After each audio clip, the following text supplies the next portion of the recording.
የተከበራችሁ ብፁዓን ጳጳሳት፣ ይቅርታ አድርጉልኝ። እያንዳንዳችሁ ስራችሁና የምትሰሩበት ቦታና ማዕረጋችሁን ስላላወቅኩና ስላልጠቆስኩ ይቅርታ ታደርጉልኛላችሁ እና ክቡራን እንግዶች፣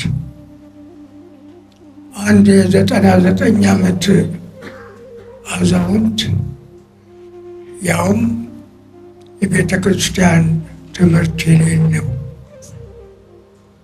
በፊታችሁ ቆሞ ሲናገር ምን ሊለኝ ይሆን ትሉ ይሆናል።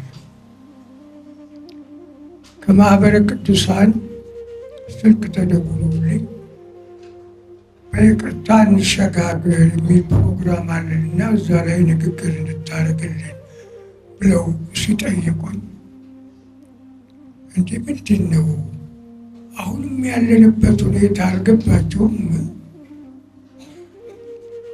ማ ከማጋ ነው ይቅር የሚባባለው?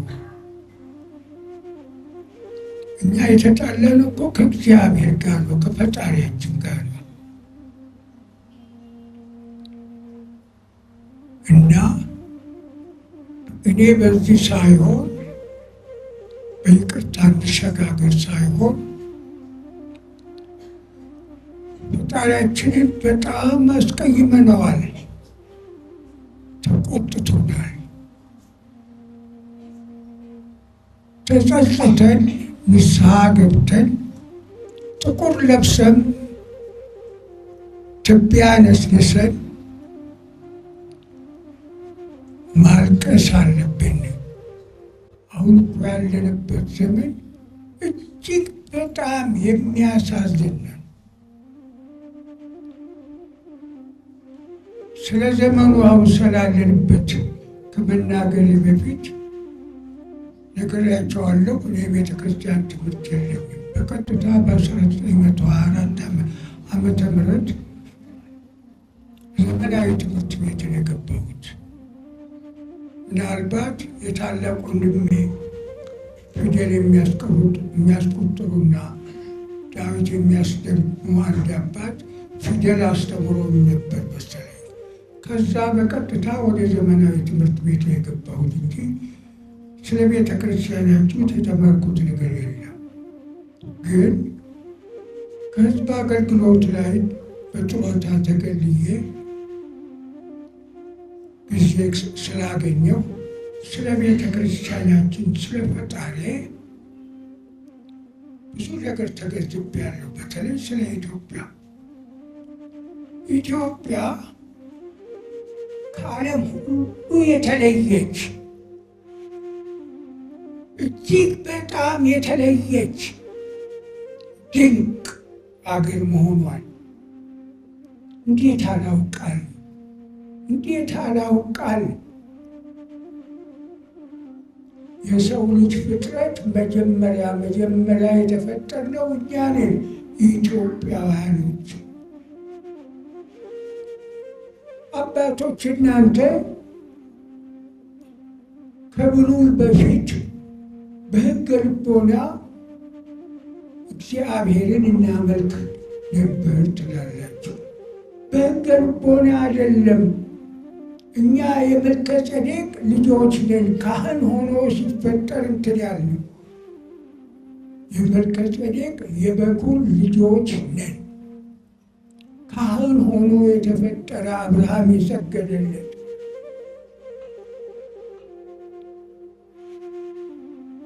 ብሉይ ሲመጣ እስራኤልና እኛ ብቻ ነን በዓለም። በብሉይ ፈጣሪያችንን እናመልክ የነበር። ክርስትና ሲመጣ ሀ ብሎ በእግዚአብሔር ትእዛዝ ክርስትና በሰላም ወደኛ ገባ። ፊልጶስን መንፈስ ወደ ደቡብ ሂድ ሲለው ጃንደረባውን አግኝቶ አጠመቀው። ገና ሐዋርያቶች በየሀገረ ስብከታቸው ሳይሰራጩ በቀጥታ በሰላም እኛ ውስጥ ተቀበል።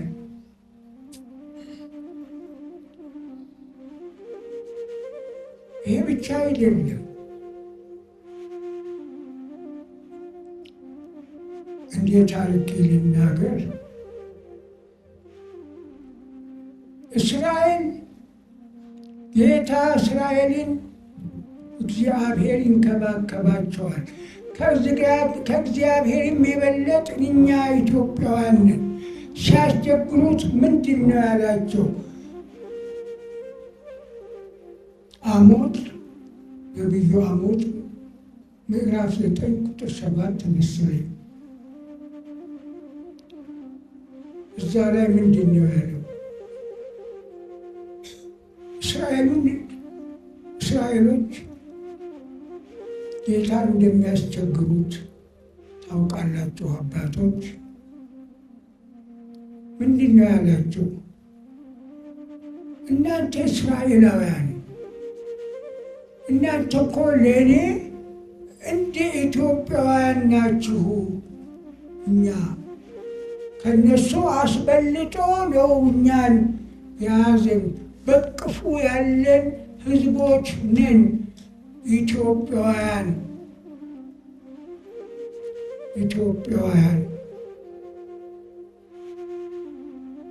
በቅፉ የያዘን የተንከባከበን ከተፈጠርን ጊዜ ጀምሮ ነፃ ሆነን በማንም ሳንገዛ ነፃ ሆነን የኖር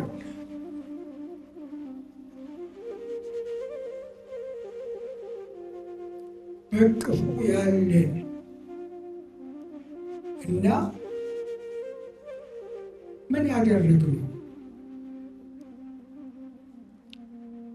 በረዥሙ የኢትዮጵያ ታሪክ 5 ጊዜ ነው ኢትዮጵያን በሙሉ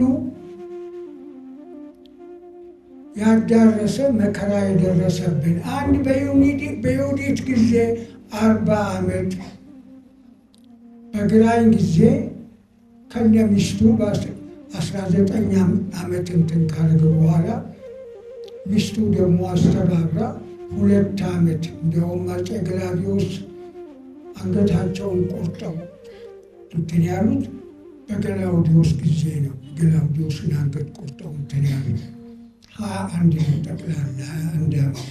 ከዛ በሲስኒዮስ ጊዜ 9 ዓመት ኢትዮጵያን ያደሩ። ከዛ ጣሊያን 5 ዓመት። አሁን እኮ 49 ዓመት ሙሉ በዓለም ታሪክ ታይቶ የማይታወቅ መከራ ውስጥ ነው ያለነው። በዓለም ታይቶ የማይታወቅ መከራ ውስጥ ነው እኮ ያለነው። በዓለም ታይቶ የማይታወቅ የሰው ልጅ ነፍሱ ሳይወጣ ዓይኑ እየተጎላጎለ የሚሞትበት፣ አካሉ እየተቆራረጠ ሳይገደል ሳይሞት ነፍሱ ሳትወጣ መጨረሻ ከተሰቃየ በኋላ የሚሞትበት፣ ነፍሰ ጡር ተኝታ አስተኝተው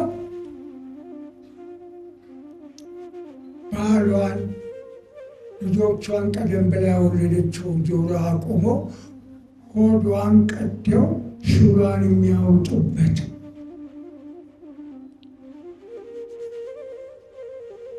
ምን ልበላችሁ እጅግ በጣም የከረረ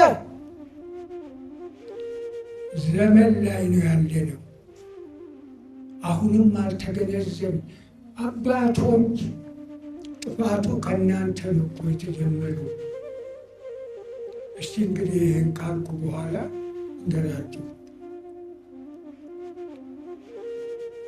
እንደምታውቁት ሰይጣን ከመላእክት ሁሉ በላይ ያለ እግዚአብሔር ያስቀምጠው በኢየሩሳሌም ሰማያዊት ነበር። ቀጥሎ ያሉት መላእክት በየደረጃቸው ነው ያሉት። በኢዮር፣ ቀጥሎ በራማ፣ በኤረር በዚህ ደስታ ተቀምጠዋል። በመጨረሻ ያ በኢየሩሳሌም ሰማይ ውስጥ ያለ ከሁሉ ጋር ያለው መልአክ እግዚአብሔርን ካደው፣ ተረገመ። ይኸውና አሁን ምድር ላይ ያስቸግረናል። እኛም እንደሱ አደረግን። እነኛ በእግዚአብሔር እቅፍ ይዞን እንትን የምንል ህዝቦች ኢትዮጵያውያን ካድነው፣ ምዕመናን እኮ ጭምር አይደለም አባቶች ጭምር ካዳችሁት። በ67 ተካደ፣ እግዚአብሔር ተካደ፣ ፈጣሪያችን ተካደ። እንደዛ በቅፉ ተንከባክቦ የሚይዘን የያዘን ልጆቹን ካድነው፣ ተረገም። ስለዚህ በይቅርታ እንተላለፍ ብለው ሲጠይቁን ከማን ጋር ነው?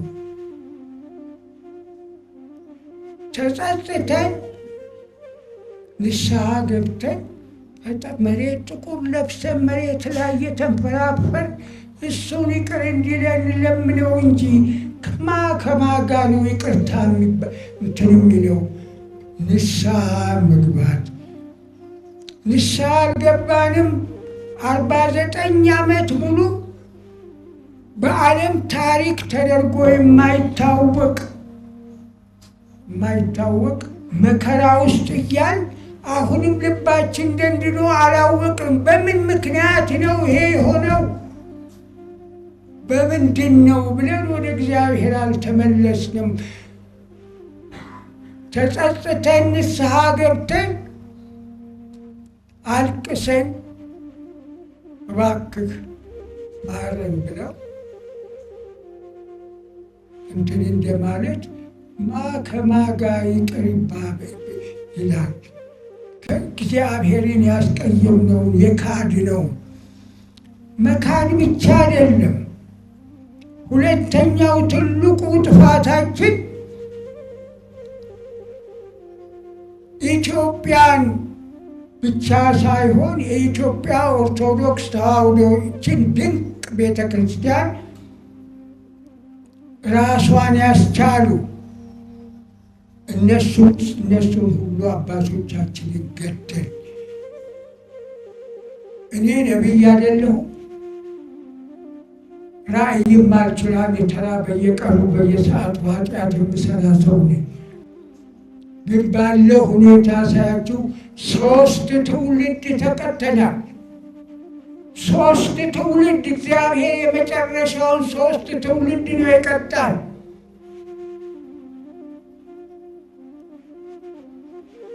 ይህንን ከፈጣሪያችን ይቅርታ አግኝተን ከዚህ ከማጥ ውስጥ የምንወጣው ማጥ አይደለም።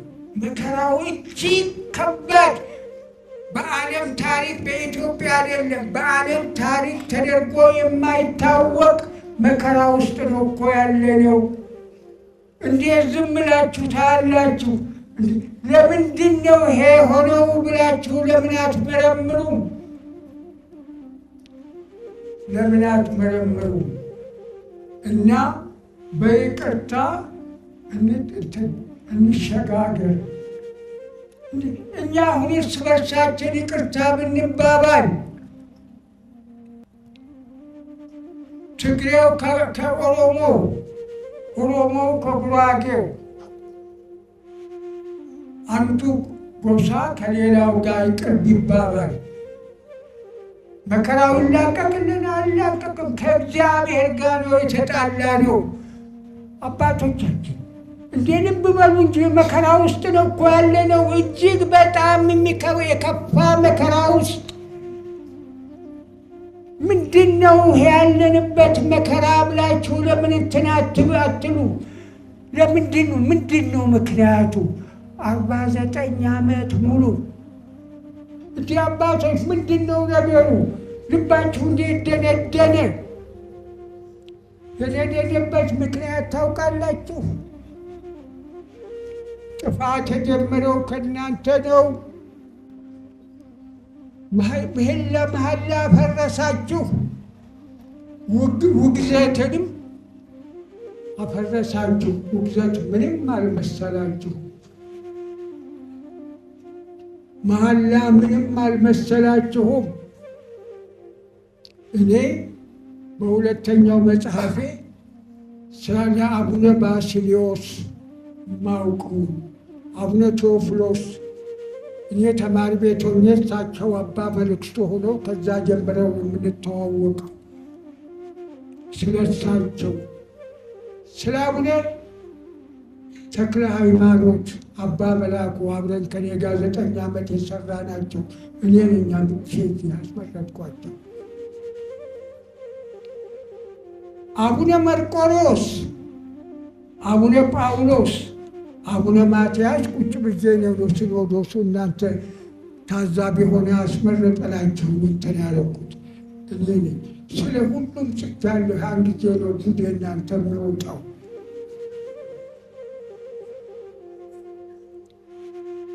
እናንተ መሪ ናችኋ፣ የምእመናኑ መሪዎች ናችሁ። ስለ እግዚአብሔር ልብ በሉ። እርስ በርሳችሁ ከመባላት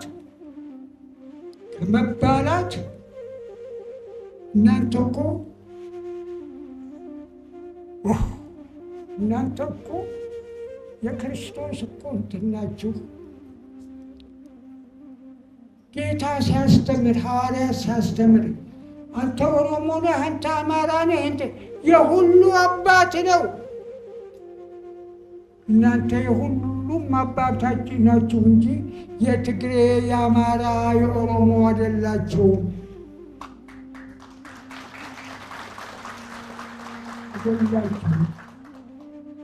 ብፁዓን አባቶች፣ እናንተ ወጣቶችና ምእመናን ወደ እግዚአብሔር ይቅር እንዲለን እጅግ በጣም አስቀይመነዋልና ካድነው። ክርስቶስን ፈጣሪያችንን አምላካችንን መድኃኒታችንን ካድነው። ወደ እግዚአብሔር ንስሐ ገብተን ተጸጽተን እያለቀስ ክደንሃል፣ ፈጣሪያችን ማረን ብለን እንትን እንበል እና ከዚህ የበለጠ እንትናልን ሳልሰለቻችሁ ሳይፈላቻችሁ አልቀራቸውምና ስላዳመጣችሁን አመሰግናችኋለሁ በጣም። አሁንም ልቦናችሁን እግዚአብሔር ይቅር ይበለን፣ ልቦናችንን እንትን ይበልልና ይቅር በለን።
በእግዚአብሔር ነገሥተ ምድር ሰብሕዎ